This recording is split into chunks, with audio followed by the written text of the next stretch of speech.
the Walt Disney Concert Hall right there. So we're near the Civic Center. He's going to come right through a bunch of pedestrians. A reckless DUI driver. That is the alleged violation. They tried to pit this guy. They actually did. They called it a successful pit, but the vehicle took off anyway. That was some streets. I believe that was over on Alameda and 4th Street. So the vehicle continuing here, and so we're, all around the tall buildings and everything. We'll see how long we can stick with this one, but that was a pretty close call with those pedestrians right there. This is LA County Sheriff's deputies. It seems like they're getting into position like they want to try another pit maneuver here, but they have not quite been able to get into position. And you can see, we've had some pretty high speed, certainly by downtown standards here, 40, 50, even 60 miles an hour. Here you can see we're on the one-way section here of southbound Grand Avenue. Reckless DUI driver. Oh, the sheriff's so close there, like they really want to do. They're really itching to try another pit maneuver here, but trying to set up. We'll see if they're able to do it here in the next couple of moments, guys. So close and going so slow at this time, right? Yeah. And one thing that I wanted to point out, guys, is if you look at the hand is out the window. Yeah. The driver is waving at the deputy, like he wants to talk to him, right? Or like go away, like no, I'm good. Oh yeah, everything's fine. You can leave me alone. Which obviously they're not going to do. They haven't given it up. Sheriffs are in downtown LA. There's a sheriff's airship overhead, but as Des mentioned, and we struggle with the same thing, is that the tall buildings are problematic. So there you go. Look at a really good shot of him. Really doesn't like that the sheriff's deputy back there. 2 people in the car. We just saw somebody come out the passenger side window as well. Just so bizarre that he's doing this. It makes you wonder, what he's trying to tell them. It does look like he's saying, can you back off? Yeah. Can you back off? But, it's just so curious because obviously he knows if he just pulls over, this will be over. Yeah, and I mean, it's not, there's no question that they don't know that they're being chased. Is there another hand on the other side? Right. Yeah, there's a passenger side as well. There's somebody sticking their hands out the passenger side. Oh, look at that. Clearly losing control of the car while they're so distracted. And as Des was pointing out, there are pedestrians down there. We're in downtown, getting towards the kind of financial district of downtown. And, we have a reckless DUI driver want here. It makes you so nervous, though, as they go through these downtown streets. We saw them get really close to pedestrians, people just walking across the street. And, of course, downtown LA, a lot of people walking around, even this time of night, work just wrapping up. And, of course, these streets very narrow. And you can tell why the LA County Sheriff's Department, as they really, thread the needle there through that wrong side of the road there and then back onto the right side. But when you're going through downtown, it's not easy, I imagine, as law enforcement officials to do a pit. I mean, you've got these narrow streets, you've got cars on either side of the road there, and cars moving, cars parked, people. It's not an ideal situation. Yeah. And even though, Susie, downtown LA kind of quiets down after business hours, we can see right here there are still lots of people out there right tonight. It's true. Desmond, are they coming back out of that underpass there? Did they make a left? Yeah.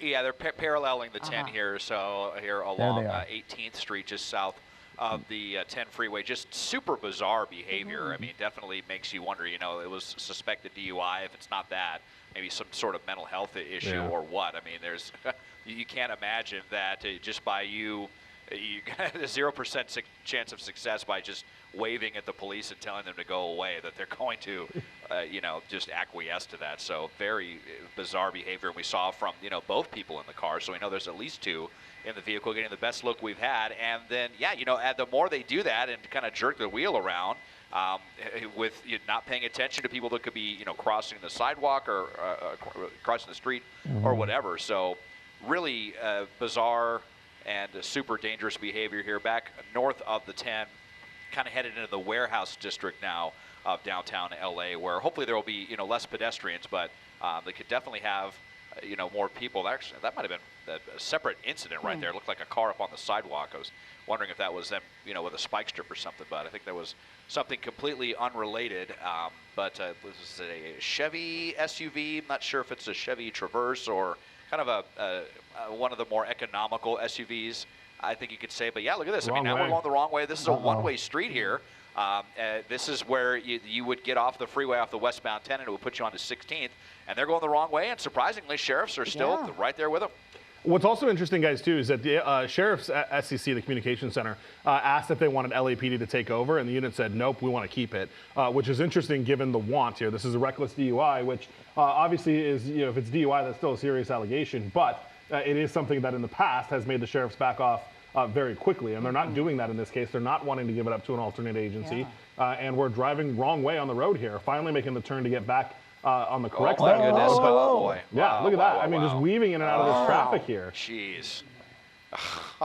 Goodness. I'm not sure that I've ever seen sheriff's deputies do that, frankly, follow on follow the this wrong side of the closely. road like Yeah. that For such a long time. for that long. I mean, yeah, more than a quarter mile there.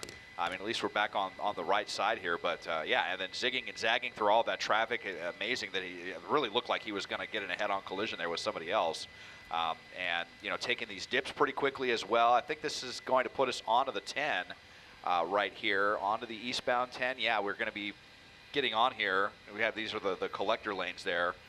But so now we're getting on the eastbound 10, and at least now we're all going the right direction. And in theory, we don't have to worry about any pedestrians. Right. And tell us more about the pit maneuver that happened Yeah, so earlier. they we know that there was a successful pit maneuver. There was a successful pit. They tried it in downtown. It actually spun the car around like it's supposed to. Yeah. But, you know, there are situations where the deputies sometimes just can't get in place the right way to block the car in immediately. And that sounds like what happened. And the car was able to drive kind of right out of that pit maneuver. I thought it was interesting, too. You know, Desmond pointed this out earlier, but we have DUI drivers, as if that's the allegation here, and the person driving certainly is acting erratic and unusual. It's weird, though, to see both of them be that way. It's weird, in my opinion, for the passenger to also throw their head out the That was window a and surprise. also do the hand gestures and motions. So it'd be interesting to see, once this is all over, what exactly is going on in the car between those two people who for a minute seemed so irritated that law enforcement was behind them, and not just the driver, but the passenger as well. And Mike, hard, you know, not to know that you're being chased. We see the air units above. They're using their night sun there above, and you know, of course, the sheriff's right behind them. And look at that back tire. It looks a little wobbly there. It Yeah, does. maybe? You're right, Juan. Yeah, and I can't tell, Des, is that the rim or is that the tire? It's the tire, but I wouldn't be surprised if something, you know, kind of got askew from that back pit bumper maneuver, looks a spinning the little vehicle damaged. around it. You know, 30. Yeah, definitely. There's some damage there. That was probably from the pit as well when they spun the vehicle around. It definitely may have damaged this tire. So it certainly looks like the tire is, you know, wobbly, is not functioning properly if you compare it to, you know, the front tire right there. So we'll definitely be keeping an eye on that and how that's affecting this person's driving, and if that's, you know, coming into their calculus at all.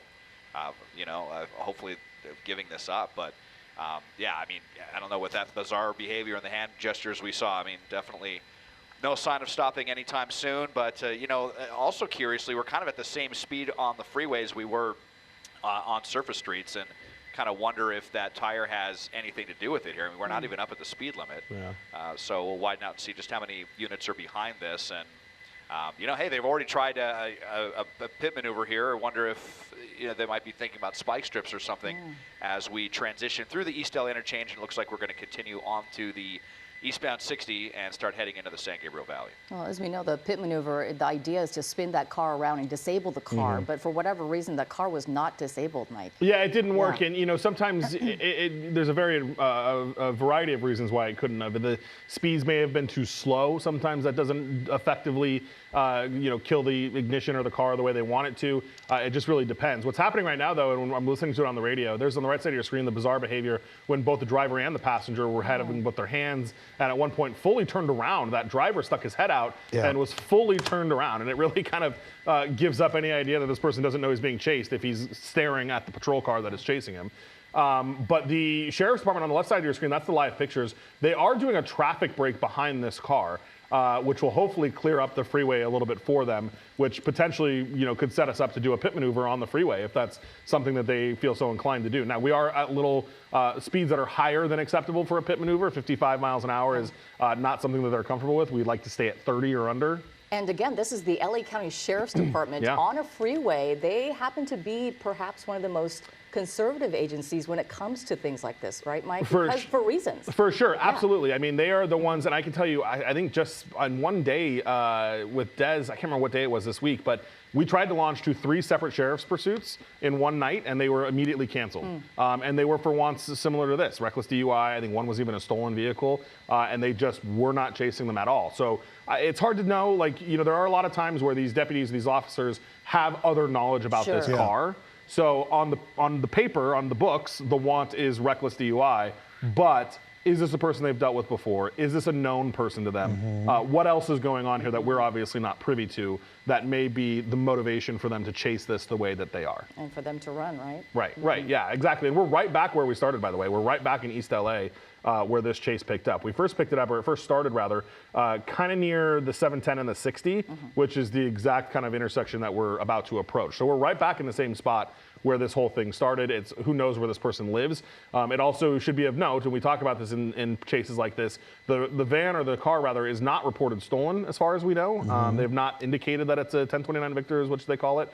So that means they know at least who the registered owner is, which again can play into if they know who the registered owner is, does the registered owner have wants? Is he known to law enforcement? What else is going on there that may be playing into the reason why they want to stick with this so much? At these slower speeds, Mike, could they do a pit, or they're just hoping that at some point they're going to pull over? Yeah, I mean, 50 miles an hour is still pretty fast to be doing a pit maneuver. They'd want to get it down to like 30, but they're talking about it right now. I was just going to ask you, have you heard anything about the CHP getting involved? No, I've not heard that. I mean, they were asked when they were in downtown, do you want LAPD to take this? And they were very fast to say, no, we're keeping it. For the LAPD. Now, are we transitioning, Des, or are we getting off?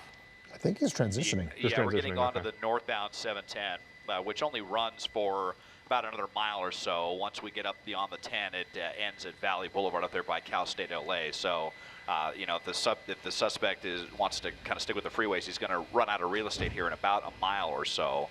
And, you know, hey, might be a good opportunity there at the end of the freeway to, you know, do one of those maneuvers to bring this to an end if they want to try a pit or get some spikes set up or something. But it's interesting, you know, Mike mentioned that, you know, that they did not hand it off to LAPD, something that kind of in a run-of-the-mill situation seems like they would be more than likely to do. You know, also on the freeway, a lot of times as soon as they get on the freeway, they would hand it off to CHP, and that didn't happen either. So for whatever reason, like Mike was saying, they definitely seem to want to stick with this driver from, you know, beginning to end. As we are actually getting off now, so right off the freeway here, off of Hamel and Ford. So we're between the 60 and the 10, kind of in the Monterey Park area now, onto some narrow surface streets. And, you know, does the suspect have any idea what they're doing or where they're going? I guess we'll find out. There's definitely the potential for some, you know, dead-end streets here off of the 710 freeway. Yeah, very narrow streets, Mike. Yeah, and right now we're listening to the radio. They've asked twice if they can have permission to do a pit maneuver. The watch commander has denied them twice.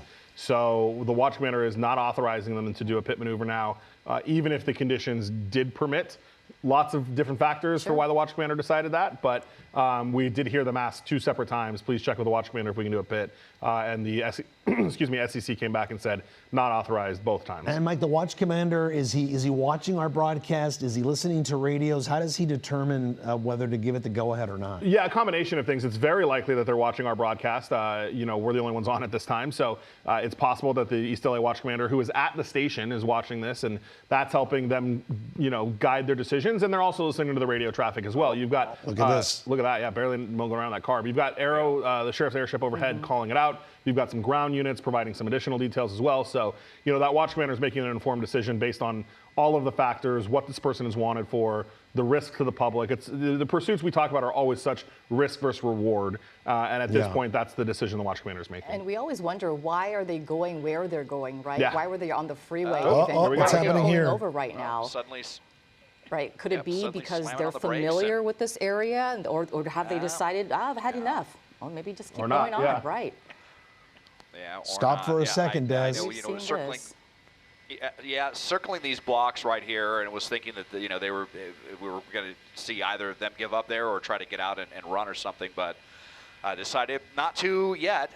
So kind of weird. Now we're just doing this kind of do-si-do around the neighborhood, and you know.